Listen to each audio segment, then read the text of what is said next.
రాగి పిండితో ఒక రెసిపీ చేయబోతున్నాను. ఇది రాగి పిండి, ఇది వచ్చేసి బెల్లం అనమాట. కరిగించాను, వేడి చేశాను అనమాట. సో ఇందులో మిక్స్ చేసుకోవాలి. సో దీని పేరు మీకు తెలిస్తే కామెంట్ బాక్స్లో కామెంట్ చేయండి.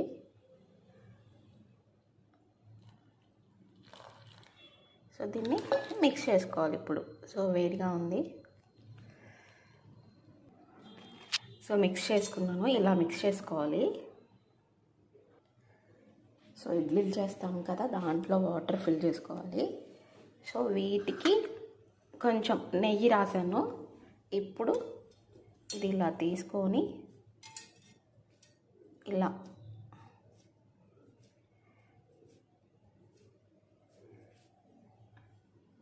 ఇలా పెట్టేస్తున్నాను అన్నిటి మీద కూడా.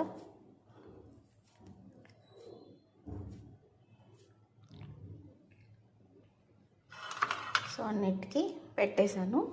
ఇప్పుడు వాటర్ వేసుకున్నాం కదా, ఇందులో ఇలా పెట్టేసుకోవాలి.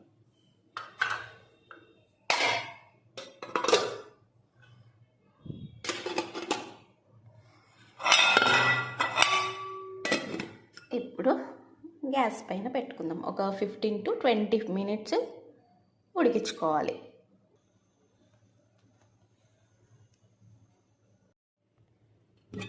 రెడీ అయిపోయినాయి. సో టేస్ట్ ఎలా ఉందో చూద్దాం.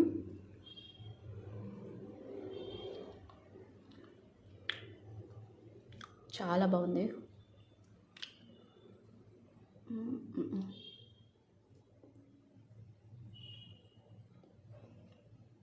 చాలా బాగుంది. వీటిని ఏమంటారు కామెంట్ బాక్స్లో కామెంట్ చేయండి.